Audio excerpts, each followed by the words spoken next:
Salam sejahtera, terima kasih karena bersama dengan saya di Nazilin Unity Channel.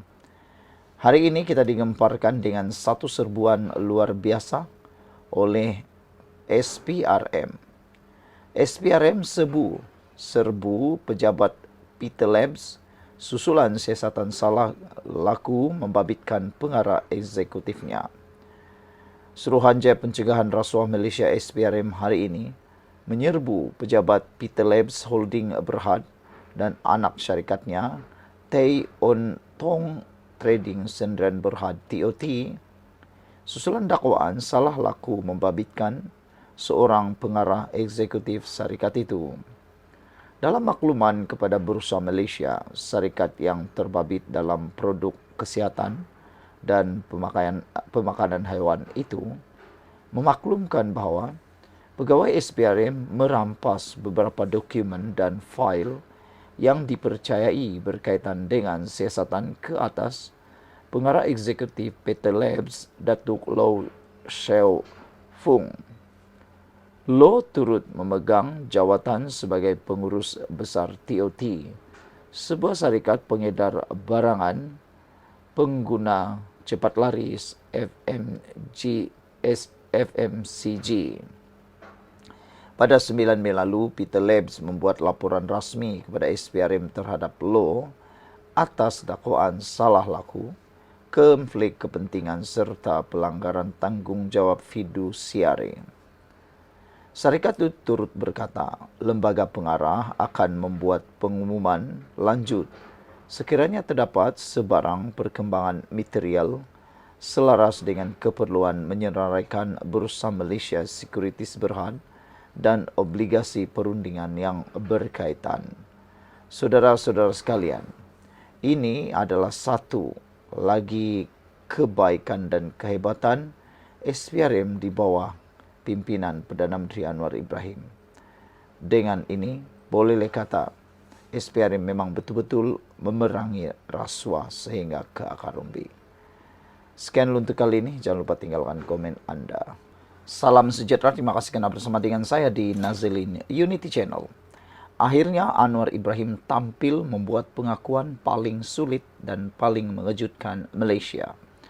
Anwar kali ini mengakui bahawa pemilihan PKR sengit macam nak runtuh gunung. Tapi ini kata-kata beliau. Presiden PKR Anwar Ibrahim tidak risau dengan kehangatan pemilihan parti itu kali ini kerana yakin semua pemimpinnya akan bersatu dan bermaaf-maafan selepas selesai pemilihan. Anwar menegaskan semua calon yang bertanding dalam pemilihan kali ini adalah mereka yang mempunyai jasa kepada perjuangan PKR. Sesetengah persaingan itu sengit betul macam nak runtuh gunung-gunung. Tetapi sampai selesai patut bersatu semula dan kita bermaaf-maafan balik, kata Anwar Ibrahim. Kerana yang bertarung itu orang-orang yang juga berjasa. Jadi jangan ambil sikap bermusuh. Sedikit berbeza pendapat, tapi ada sedikit isyan dan kasih sayang, kata beliau lagi. Orang banyak susah hati. Saya tak sangat susah hati. Kerana saya kata ini bertanding timbalan presiden, naib-naib presiden, pemuda, wanita. Itu di kalangan sahabat lama, sahabat setia. Sebilangan besar mereka itu pejuang-pejuang asal, kata Anwar lagi. Anwar berkata demikian ketika berucap pada majlis perasmian pejabat PKR cabang Langkawi di Langkawi hari ini. Pemilihan PKR kali ini menyaksikan pertembungan sengit antara bekas jawatan timbalan Presiden PKR yang disandang Rafizi Ramli. Ahli Parlimen Pandan itu dicabar naib Presiden PKR Nurul Izzah Anwar yang juga anak Presiden Parti bagi merebut kerusi nombor 2 PKR. Sehingga kini majoriti pemimpin cabang PKR seluruh negara menyatakan sokongan secara terbuka kepada Nurul Izzah bagi merebut kerusi timbalan Presiden. Sementara itu, Anwar mengingatkan ahli supaya tidak menambahkan suhu pemilihan parti kali ini.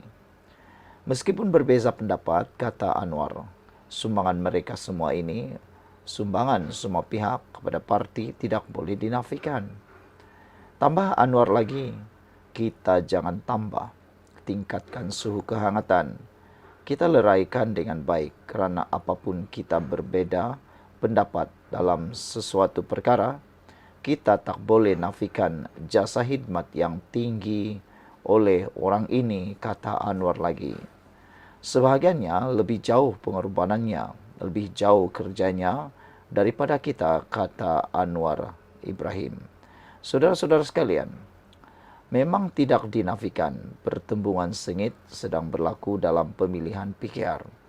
Namun, dapat dijangkakan bahawa selepas pemilihan PKR ini, semua ahli akan merapatkan saf semula. PKR bukanlah parti yang biasa-biasa. PKR adalah parti yang kuat, kata Anwar Ibrahim. Dan beliau tidak risau kerana selepas pemilihan parti, Anwar Ibrahim akan menyatu padukan semula dan bermaaf-maafan semula dalam pemilihan kali ini. Sekian untuk kali ini. Jangan lupa tinggalkan komen Anda, tekan butang subscribe. Bye-bye. Sejahtera, terima kasih kerana bersama dengan saya di Nazarene Unity Channel. Ini satu lagi pengakuan Mahathir yang paling luar biasa. Tidak sangka seorang negarawan boleh bertindak begini. Ada yang menganggap Tun Mahathir mungkin dah nyanyuk dengan pengakuan ini.